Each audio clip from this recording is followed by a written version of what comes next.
In part 5 of this series on the history of our mind control, we dealt with the 70s and the events around Richard Nixon. The 70s was a major time period in the history of our world. We saw the beginning foundations to the main catalyst that is going to reset the world and bring the change that's coming. That being the time when the United States dollar was taken off the gold standard and the world would be carefully guided into a new age where they would be changing the world. That information was important because in order to see where we are today, we had to understand the important events that got us here. Right now, currently, as we speak, the world is ditching the United States dollar, but the majority of American citizens are oblivious of it because they don't have a clue about the foundations that this country is currently standing on. The period in the 70s was the period that very much set the stage for the new world to come, and the decades that followed all were directly influenced by the 70s. But after the 80s comes, it seems that the 70s was a decade that's lost and not spoken about in great detail. When you hear people speak today, we speak about the 80s and the 90s, but many people seem to leave the 70s alone, and I believe that that's intentional. The decade of the 80s was when the mindset of the world began to shift into pure fiction, and more than ever, our lives were directed by the idiot box that was in over 95% of our homes in America at the time. Being that we are in a time period where we are speaking about selecting our next president, it is fitting that we discuss a thought that has deceived us and controlled us consistently. Believers in this world as a whole have done something very wrong, and for the most part, it's not even recognized. Many of us unknowingly have replaced our source and who we depend on, and put our lives in the hands of men and now women whom we have been given as leaders by an evil authority. Over time, we have been directed into what they want to call a democracy, and all of us all over the world have been given our minds, our hearts, our trust, and our dependency over to leaders that we believe actually are in control. It is a part of the overall mindset that is a part of the matrix that we all have been controlled by. The matrix is a very powerful weapon used by our enemy. It keeps many asleep, living in a dream world that they believe is reality. It makes them believe they have more power than they actually do. It keeps people from living through the true power that our Creator has given us and keeps us sedated and defenseless against our enemy. The office of the presidency has been a strong tool in the matrix, which keeps us tied to this system while every 4 years or so resetting our hopes and alliance to this system. It is a constant mental cycle that those that control this world have worked very hard to keep us attached to.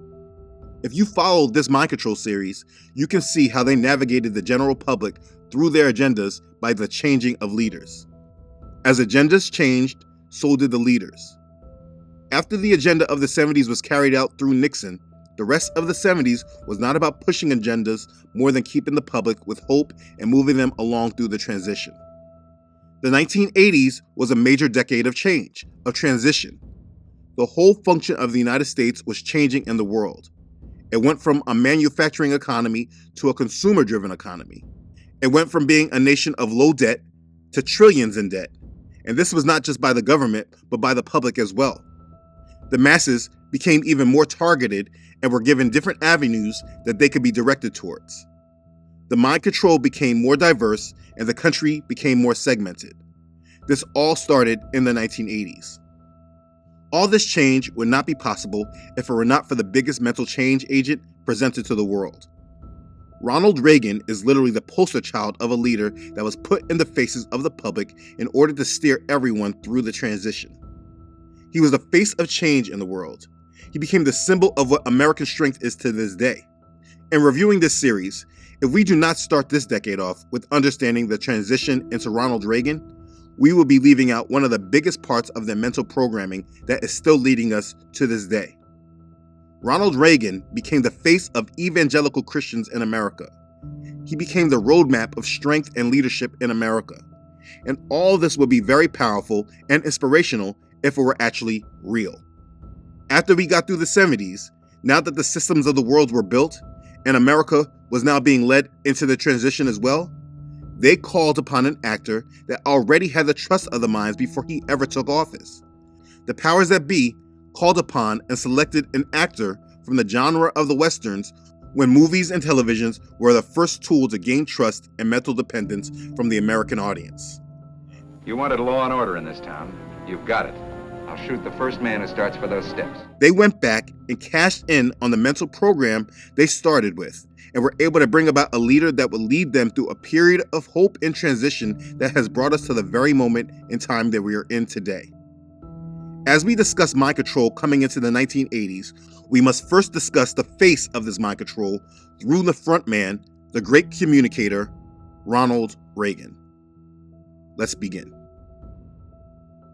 Okay, so we can't just jump into the 80s without understanding the conditions that led us into the decade. So again, we briefly need to start in the 70s. Like we discussed in part 5, in the 1970s, the economics of the country were very bad. This period is known as the Great Inflation of the 1970s. Inflation was like a roller coaster going up and down in the 70s. From 1970 to 1981, the average inflation rate in the United States was nearly 8% per year. In that period, there were 4 recessions. We know about this from what we spoke about in part 5 with Nixon removing the dollar off the gold standard. There were major adjustments that the United States was going through. Gerald Ford, who we spoke about in part 5, was just a one-term president that helped the general public move on from Richard Nixon. He lost his second campaign running against Jimmy Carter. Jimmy Carter, who, when he came on the scene, was marketed as another change agent, someone who would bring in change. Jimmy Carter took office during a period of stagflation, which is when the economy experiences a combination of high inflation and slow economic growth, a very bad time. And that led to the Carter years. By the end of Jimmy Carter's presidency, inflation went up to 14%. Interest rates ran up to 20%. In 1979, there was an energy crisis that set the country off. Like I said, things were very bad. These are reasons why people seem to want to forget the decade of the 70s. And so, Ronald Reagan came on the scene. But we must go back to Jimmy Carter first. When he came on the scene, this is the year when Gerald Ford declared the State of the Union was not good. That the State of the Union is not good. This was because inflation was again a major problem of the 70s. Jimmy Carter, a former one-term governor from Georgia, came out of nowhere and announced his presidency. No one knew who he was. They chose him specifically for that reason. In the eyes of the general public, he was looked at as a political outsider, and that's what the public was looking for due to the mind control between Nixon and Ford when Ford pardoned Nixon after the scandal. Jimmy Carter was looked at as a fresh start. He also was looked at as being deeply religious. He prayed in public. He spoke openly on his religious beliefs. He was known as America's first born-again president. He was looked at as one who was going to be leading the country through a sort of spiritual redemption. As you understand this, I want you to remember that the values of the country were changing rapidly. This was at the time of the sexual revolution. Carter was used to bring back the mind control that this country believed it was actually a Christian nation. Carter brought white Protestant evangelicals in with him. Like I said, he was known as the first born-again president. And being that morals were changing so rapidly in the country from the change in culture, with feminism, the sexual revolution, drugs, and just a change in overall values, the public mentally chose Carter. This was not by accident, but orchestrated. Now, when Carter was presented, Ronald Reagan also came on the scene at that time, running as a presidential candidate against Ford, but it wasn't his time yet. They let him lose to Ford because he would have beaten Carter. They used him the same way they used Nixon against Kennedy. When they introduced him, it was just to let you know that Ronald Reagan was up, but it was not his time yet. Carter beat Ford. In the eyes of the public, he was looked at in the same mind control that they keep using against us: hope. But you must understand the backdrop. The people truly in charge knew that things were not ready to be fixed yet. The changes that Nixon brought forward with moving the dollar off the gold standard would take time to cement. It took about 15 years. Jimmy Carter was only placed in the White House to buy more time and sell more reason to have hope. This is the game they play with the role of the president. Jimmy Carter was not actually in office to fix the economy, but he was there to be the face of foreign policy in the Middle East, and they used his faith as a reason of justification for this. There was war between the Arabs and Israel, and the real power in the world was shaping the Middle East for the time that we're in right now. You can read and learn all about what Jimmy Carter was said to be doing when he took his trips in the Middle East, or when he hosted a summit bringing leaders of the Middle East to the United States for a summit. This is when he was promoted as bringing Egyptian President Sadat and Israeli Prime Minister Menachem to discuss peace in the Middle East. It was at this time in 1978 they signed a peace treaty. Egypt recognized Israel's right to exist. And this whole agenda began the conflict we now have with Iran, who before all of this were once allies with the United States. Before this, Ayatollah Khomeini was an Iranian priest who was exiled from Iran living in Paris. He rejected the peace treaty and called for his supporters to build an Islamic state not dependent on the West. This was all in public view, but you will not truly understand what was actually happening behind the scenes unless you read about it from other sources, particularly in David Rockefeller's book, Memoirs, in chapter 24, when he speaks about the Shah in Iran. When you understand the dealings that these power brokers were making in the Middle East and around the world, you will see that what you see happening in the public with our presidents is not truly what is influencing the decisions of this world. If you listen in the mainstream of how they say that the peace treaty with Egypt and Israel came to be, you can clearly see they are playing with our minds. On one occasion when Reagan was completely committed to leave, I carried some photographs of his grandchildren over. And I had found the name of all 8 grandchildren. I had written them on the photograph. Reagan looked at them in a perfunctory way, and then he saw the name of his little children, whom he loved, and we started talking about our grandchildren and how the world might affect them adversely if we couldn't find peace. He changed his mind and decided to stay. Anyways, the conflict that started with Iran created an energy crisis in the United States that brought great pains to the last years of the 70s. 1979. There was no gas and inflation skyrocketed. When you hear of an energy crisis, you may think in terms of corporations or countries in the Middle East. But that again is mind control. When you actually know and understand how this world works and who actually started the energy industry in the first place, you can understand who is really behind the crisis.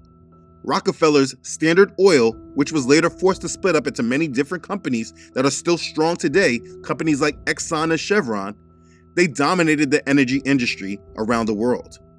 You see, our mind control wants us to look at corporations in Arab nations, but this view does not allow you to see the true hand of who was guiding and directing these crises.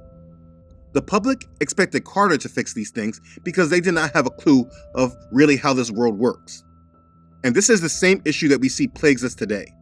People are so mind-controlled to believe that the government truly has the power to fix and change things.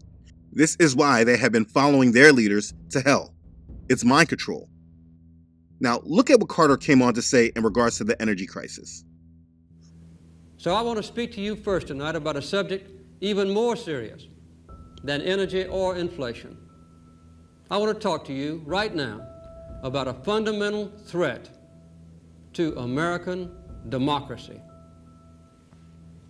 It is a crisis of confidence. For the first time in the history of our country, a majority of our people believe that the next 5 years will be worse than the past 5 years. 2/3 of our people do not even vote. Human identity is no longer defined by what one does, but by what one owns. When he did this, the media said it was almost a sermon. But if you look at it objectively, you can see that he was not there to fix things. He was there for the mental programming of keeping us, the general public, in their web of control. Look at the world today. Do you think people have woken up to this? But anyways, the media again controlled the minds of the public, and people began to hate Carter even more. Towards the end of 1979, the Shah of Iran was admitted to the United States for medical treatment for cancer. And it was this event that started the main conflict we now have with Iran. It was at this time when Iranians took hostages from the United States Embassy in Iran. Iranians burning the United States flag and saying they would keep the hostages until the United States sent the Shah back to Iran. To understand this, let me read you an excerpt from David Rockefeller's book, like I mentioned earlier, in chapter 24, page 366. That same evening, I had dinner with Henry Kissinger and Happy Rockefeller, Nelson's widow, at her home in Pocantico. Henry and I discussed our telephone calls from David Newsom and the Shah's plight. Happy told me of Nelson's close friendship with the Shah and about the weekend they had spent with him and Farah Diba, the Shah's wife, in Tehran in 1977. Happy reminded me that when the Shah realized he would have to leave Iran, Nelson offered to find a suitable property for him in the United States. We also talked about the precedent that President Carter had established by refusing to admit the Shah into the United States. Both of us believed our allies, particularly those in the Middle East such as Sadat and King Hussein, who had taken great risk on our behalf, were likely to entertain second thoughts about the dependability of the United States in light of this action. In view of these concerns and Nelson's offer, Henry and I agreed to do what we could to help the Shah while the Carter administration continued to mull over whether and under what circumstances he might be admitted to the United States. Now, as I said before, I do not listen to these ridiculous explanations. But what I'm trying to show you is that while the public believes that it was the United States government bringing in the Shah to the United States for help, it was actually the Rockefeller family who directed this. This is one event, but what the public believes was happening is quite different than the reality. This is evidence of mind control. I'm just slowly walking you through this so you can see how the general public was steered. And so from this, Iranians have United States hostages, and what is the first thing that Carter does? He says that the United States will no longer buy oil from Iran. It is necessary to eliminate any suggestion that economic pressures can weaken our stand on basic issues of principle. Our position must be clear. I am ordering that we discontinue purchasing of any oil from Iran for delivery to this country. Again, it being all about energy. And so at the end of 1979, there was high inflation, an energy crisis, no gas at the gas stations, overwhelming poverty in the Negro community, and the United States was looking weak in regards to foreign policy. This was the ending of the decade of the 70s. If you go through the history of that decade of the 70s, it is very easy to see that the puppet masters used the 70s as a period of setting up their chessboard. They moved their pieces in line to set up the world that we are alive in today. All the major problems that we face today, except the debt problem, which will start in the 80s, all the other problems that are coming to a head right now were set up in the 1970s. The collapse of the United States dollar started in the 70s when Nixon took the dollar off the gold standard. The challenge of China against the United States started when Nixon brought China on the world stage. This is when manufacturing was brought to Asia and out of the United States. Well, that happened in the 80s too, but all this was the setup for it. More on that later. The conflict with Iran, that started in the 70s with Carter and the peace treaty with Israel and Egypt, and also the building up on Middle East oil. And let's not forget our morals and values declining all started directly in the 70s. This was the decade that set all this up. It was not by coincidence or just a matter of certain circumstances. It was all directed and orchestrated in order to bring us into the world that we currently are in today. The problem is that the general public is not able to see it in this way, which is why they are still being guided and directed by these people and these agendas. This was all mind control that we, the general public, were strategically being directed through. Understand, they could have done all these things anyway and told us the truth about what they were doing. But they put these smoke and mirrors up in order to distract us and guide us in a certain way. They were mentally manipulating us for decades, and it was all possible because of this first device that they put in all of our homes, the television. Now they were able to tell their story and make us believe what they wanted us to believe, while we never really questioned any of it, because we never knew any better. This is not all of our faults. Well, I'll definitely pass blame to the pastors who claim to be teachers and preachers of the word, because they could have kept a great deal of us from all of this by telling their flock to be set apart and not to be of this world. But the mind control was already set from the civil rights era that everyone's objective in life was to be a part of this world system and try to obtain this world by any means. But for you all that were alive back then, this is not a slight on you. You don't know what you don't know. The books I read today, like the memoirs from Rockefeller, it was not published back then. And there were other books like The Unseen Hand, but they probably were not pushed into your hands. so it is understandable how we all were caught up in their web of lies. We cannot dwell on these mistakes. The problem is not yesterday, though, but today. Though there is reasonable justification and understanding of our collective ignorance, that justification and excuse is not valid today because the information is out there. It's just that people choose to be under the strong delusion because they love the lie. I am making this series so it can help wake up whoever it is our Father wills. You must recognize how much you have been mentally manipulated and steered if you're going to break free from it.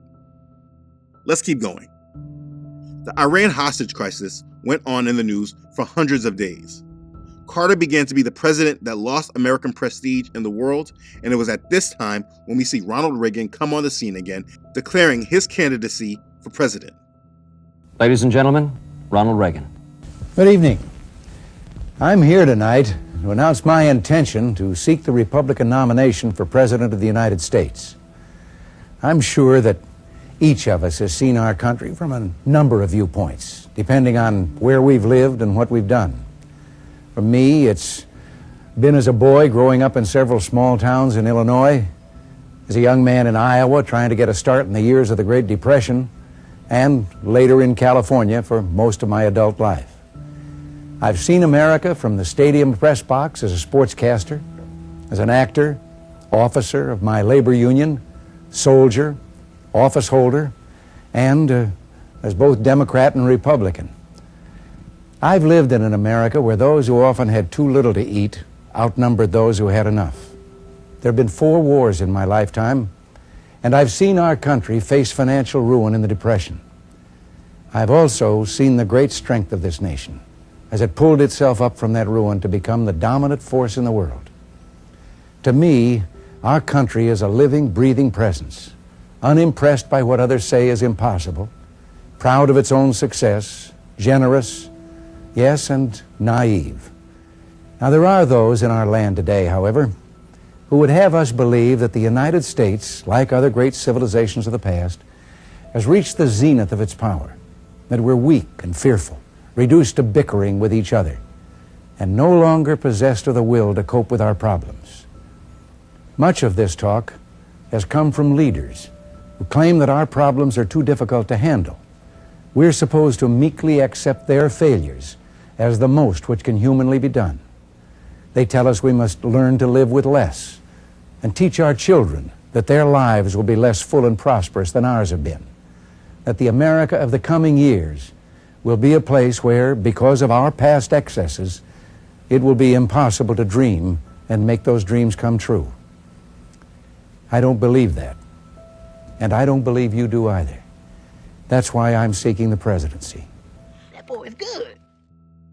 Now understand that when you see this man come on the scene, who was both Democrat or Republican at one point, understand that this is the time that we are about to go even stronger into the matrix. You see, this man was an actor. When really understanding, you truly don't know what his actual thoughts were compared to what he was actually dictated to do. Understand that you never really see him speak without reading his thoughts that were written for him to say. Matter of fact, this goes for all presidents. They read speeches, but you're never in the back room with them and see how it all goes down, who's actually directing them.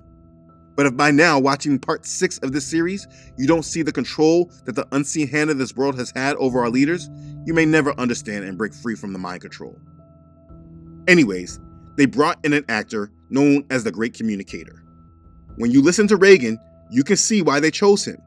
He seemed trustworthy. I tell you that I believe with all my heart that our first priority must be world peace, and that use of force is always and only a last resort when everything else has failed. He was clear and exuded strength. He was always looked at as exuding strength from the time he did Westerns. Reagan was a president of transition. During his time from his loss to Ford, he was being primed for the role he was going to take in the 80s. He brought in Christian fundamentalists and brought back conservative values to the Republican Party. He revived the party after Nixon, which is why all Republicans always mention trying to be like him. I want you to think about it.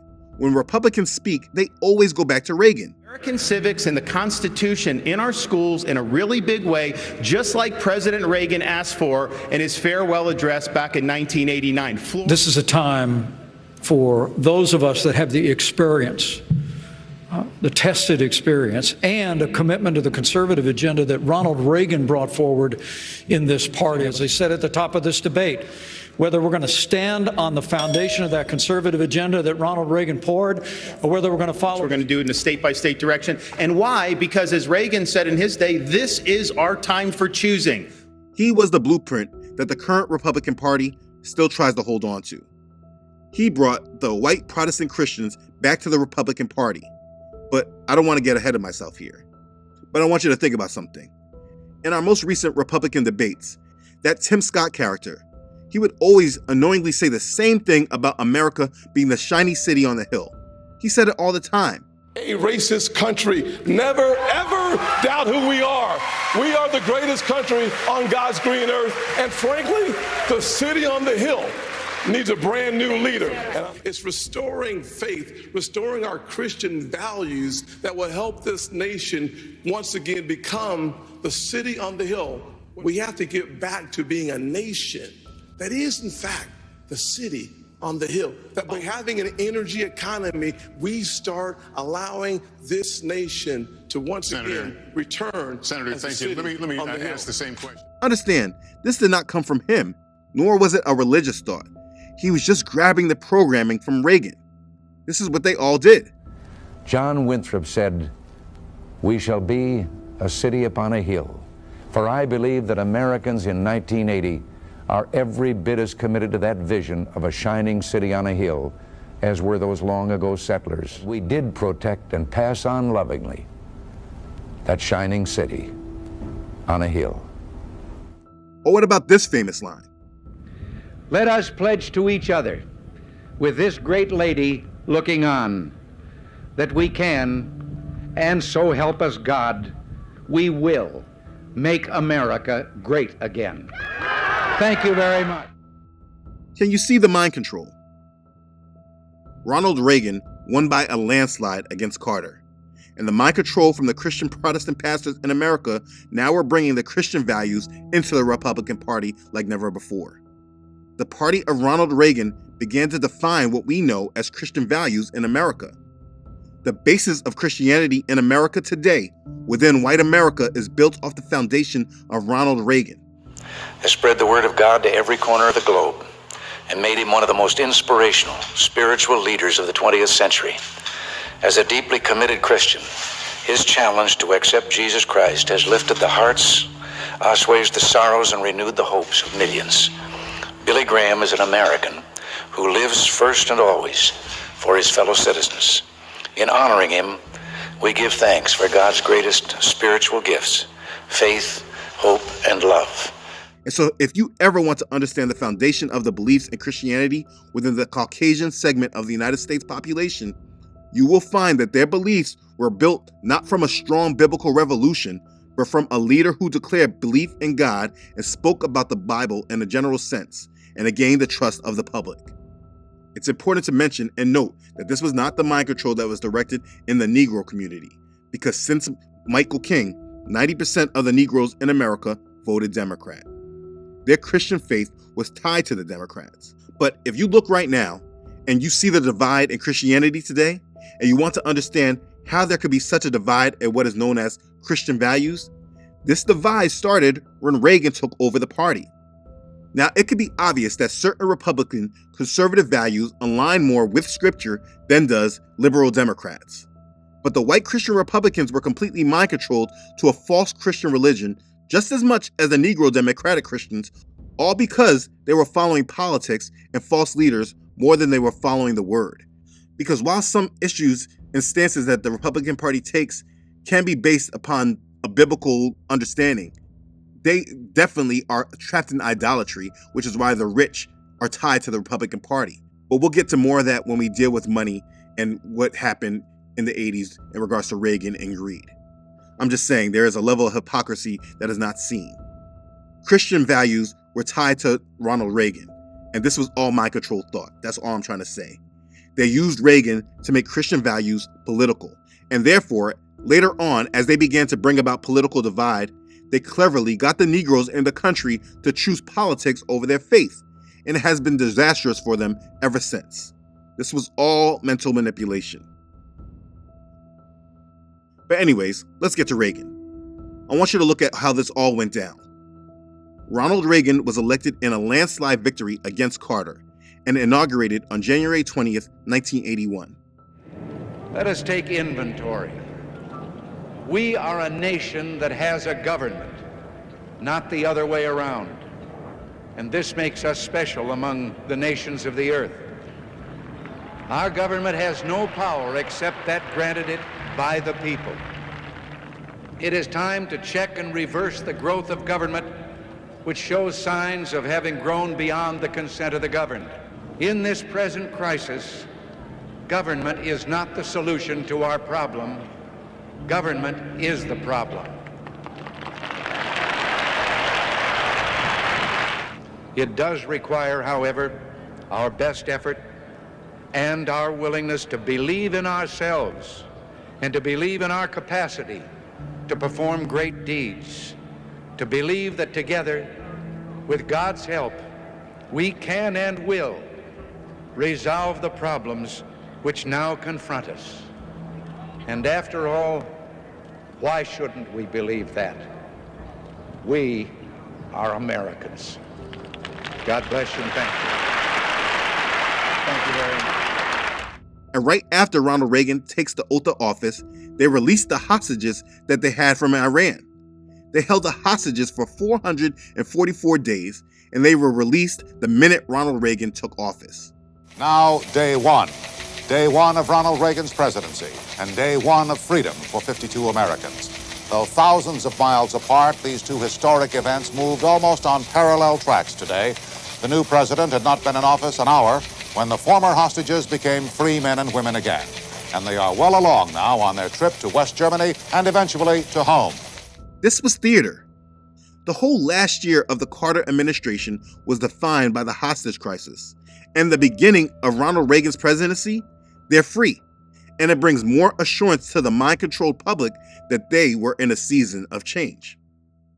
So now that Iran crisis is over, Ronald Reagan focuses on the economy, which is what he was put in office to do.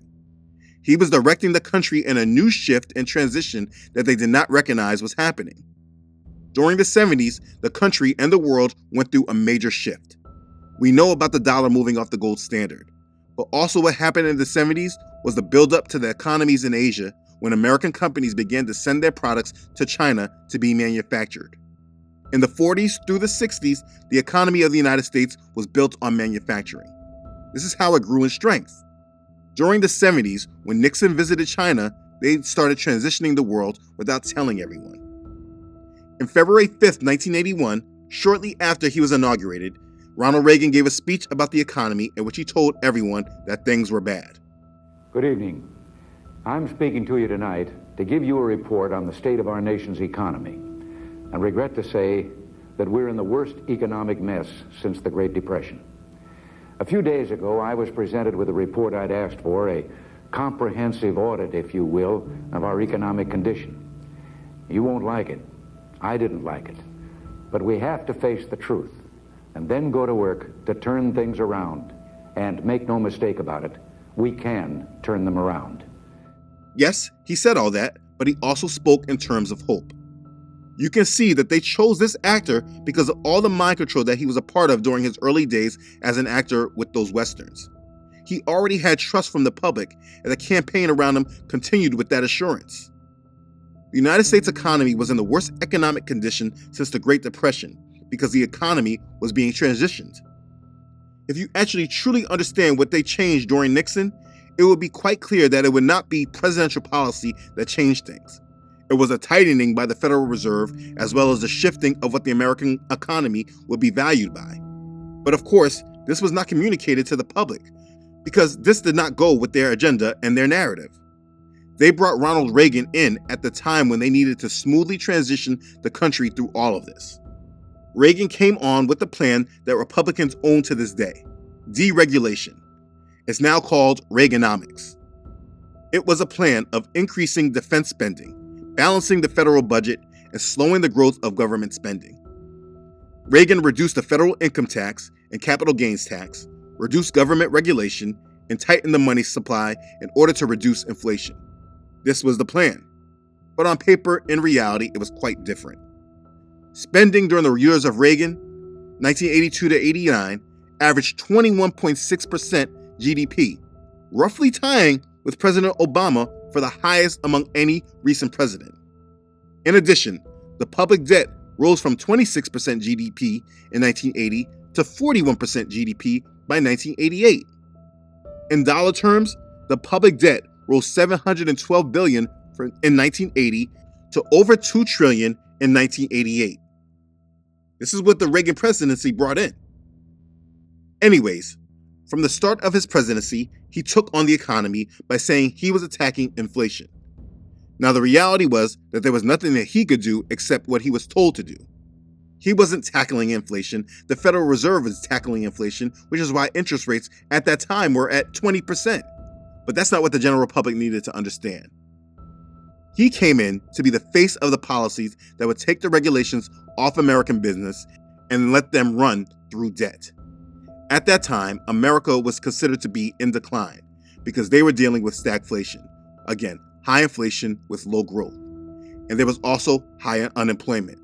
Reagan was put in office to simply be the face of change. Today, they label his plan as a good plan because of what happened later. But it was masked by debt. What he was actually doing was starting to run up the debt of the United States government by using the great name it built over the past 40 years. He reduced the taxes on the rich and said that by freeing them up to spend would then bring in more money. This obviously was not true, as our debt skyrocketed for the first time under him. But because economically things started to feel better for the public, they did not realize what the transition was. The United States went from being a nation that manufactured things to be a country that consumed things. And the more we consumed, the better we did. Donald Trump, when he came in office, he tried to emulate the mind control of Ronald Reagan as much as he could while he was in office. He tried to do the same things Reagan did. Anyways, after Ronald Reagan came on the scene as president, he still had critics, especially with his plan of deregulation. Remember, the public already lost trust in the government because of Nixon and Ford. This was how an unknown, one-term governor like Carter and an actor like Reagan were even accepted. His plan to deregulate and cut taxes for the rich was not going to be accepted without an agenda that was brought through mental manipulation. Because what his plan was about to do was bring about the biggest separation the country ever saw between the rich and the poor, while keeping the middle class hoping they could be like the rich. When his plan was introduced to lower taxes on the rich and remove regulations from them, it was met by opposition. But again, this was theater. On March 30th, 1981, only 2 months after being in office, Reagan was shot. And shots were fired, apparently at President Reagan as he was coming out of the Washington Hilton Hotel this afternoon. The president was not hit. The information was not complete. President Ronald Reagan was hit by gunshot. 3 others were also wounded. As President Reagan was driven away, gunman John Hinckley Jr. was wrestled to the ground. He was wounded. My God. The president was hit. He is in stable condition. All this information. The president was hit. What do you think was happening here? What did they do? Yeah, they tapped into and attacked a public that was traumatized almost 20 years ago with Kennedy, and they went right back at that trauma. They took advantage of people's trauma. After Reagan survived the shot, there was a sense of unity from all sides. Of course, at this time now, there was no more political disagreement. Reagan's approval numbers skyrocketed.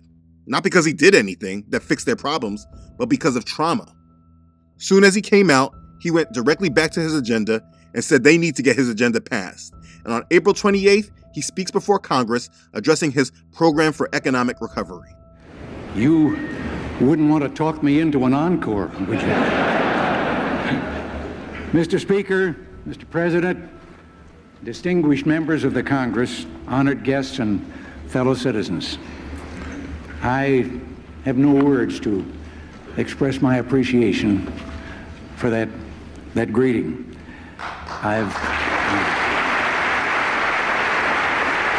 I have come to speak to you tonight about our economic recovery program and why I believe it's essential that the Congress approve this package. He was met with a round of applause. He was looked at as an American hero.